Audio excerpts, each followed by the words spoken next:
Alright. We're stuck at home because of the coronavirus. And I have some stuff that I wanted to do. And on my list was this tree here that's leaning like that. I'm going to cut this thing down. But I'm going to put a chainsaw right in it and the excavator on the back side and give her a push over. And hopefully we don't hit anything, and if we do, oh well.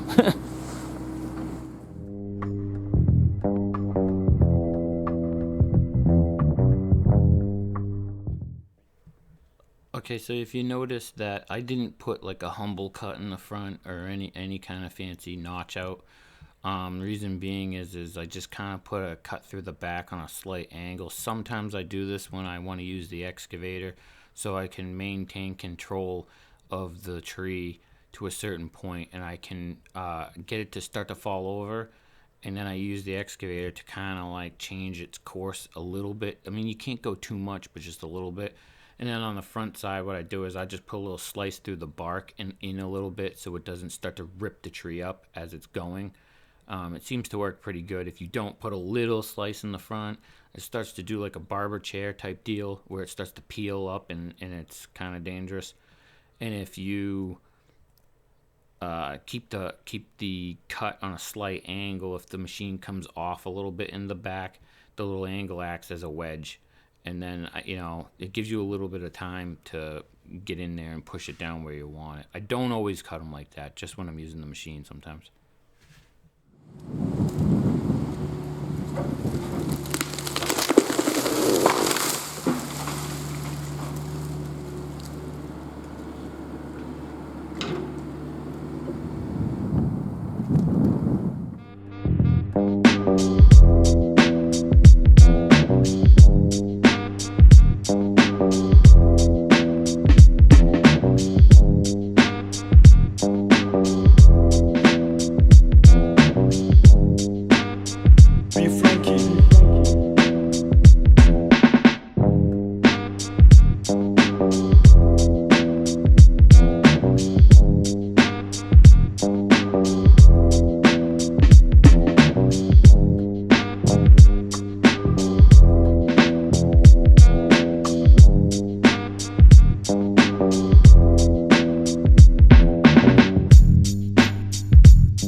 I'm gonna chip this brush with the chipper.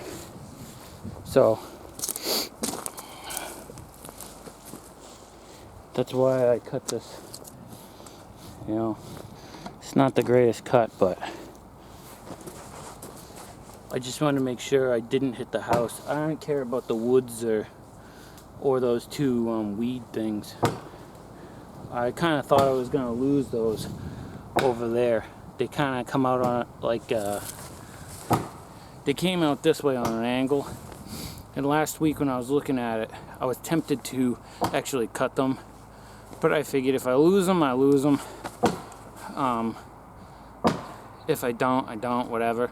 I actually cut those down a few years back and they just grew like weeds. So I just cut the tops of them like this. They'll sprout back up. They're like nothingness. Like, I don't even know what they are. It's just some crappy foliage thing that grows in the woods.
Alright, I'm gonna cut up the logs so the boy can hand split it with his axe because he enjoys splitting wood with the axe. Then I'll get the chipper, I'll clean up the brush, and then I'll dig out the stump. But reason I took that tree down is it was leaning pretty good. And the other thing too is I had to keep painting the side of my house because of the I got the hiccups. See the shingles? I keep pressure washing them. I don't know how many times I've done this. Pressure wash and stain the shingles. I got to do it again now. I was doing it before the fall, and then I ran out of time and it got cold. And this stuff's water based. It's really watery, so it freezes. Anyways, I'm gonna cut up the logs now.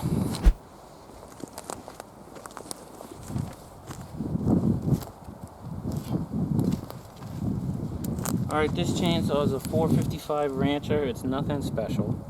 I've had it since 2005. And it's had a million different bars on it. This is a 24-inch bar. Our hardware store, unfortunately, they are a Husqvarna dealer, but they have these terrible rakers that curl over. I don't like them. You can't really file them good, so I hand filed this before I took the tree down. We'll see how good it does. I am going to invest in a bigger saw, but I really don't do too much tree work. I'm not a tree company. I do excavation projects, and I will take down a tree if it's part of the project. Watch out, Doug.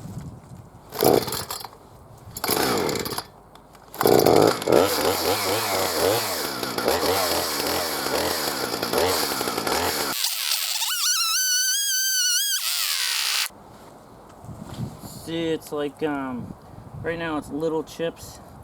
I know I'm gonna have to sharpen this again because this is kind of what you want, is like these big chips. But it'll be dust soon. This chain where the raker curves over is a terrible, terrible chain. I want to get rid of it.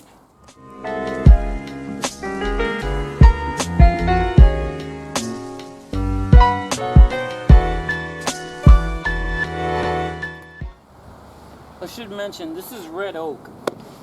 Up here, Massachusetts, we have all red oak. It's tight grain, it's real hard. I mean, it burns good. I don't know if you can hear it. Let me get a rock. I'll tap it. See, listen. You hear how hard that is?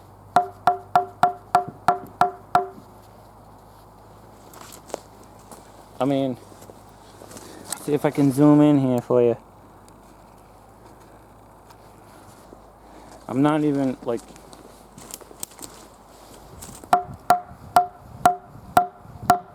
I'm not even denting it. I'm hitting it with a rock. I mean, it's I don't know if you can see that from the camera. Yeah, there's no dents. I mean, I'm not saying that you can dent wood with a rock. I'm just saying you can hear in the tone of the wood. It's just hard wood.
Alright, some people might be saying, why does it look like you're doing them small?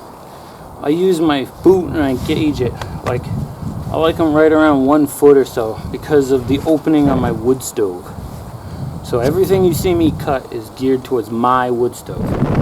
I know some people like them, like if you sell firewood, I used to sell firewood, they want it like 15s, 16s, but this is all going into my wood stove. I don't sell firewood no more. There's too much of a pain in the butt.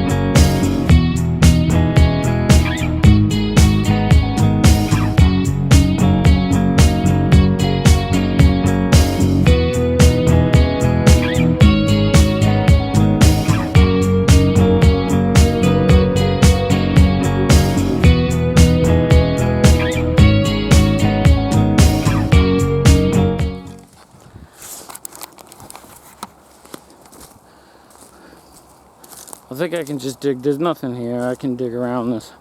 I don't need the leverage. I'll just cut this off. That's a good chunk of wood. That's a good chunk of wood. The sun's in the way.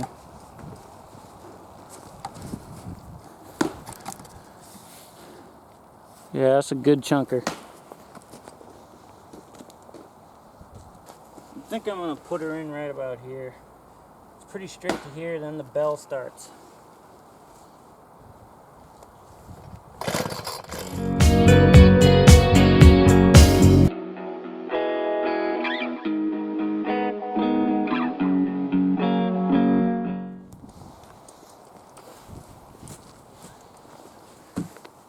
I'll be honest with you, I don't know where they put the oil feeds on these things, but I notice when I have it on this angle, cutting stumps off, I always burn through bars. I burn up the bars. So what I like to do lately what I've been doing is I just pour a little, just right on the bar and just let the chain drag it through. Just kind of like extra, you know?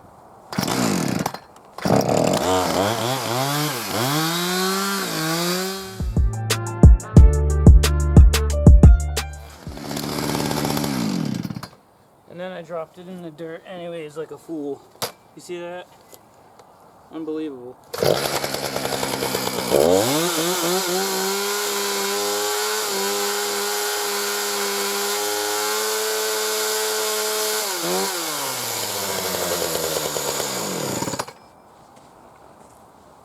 A lot of times if you want to check your oil, run your saw like that, point it down, you know, and that's how you can check to see if it's doing its thing. Alright, let's get rid of this brush.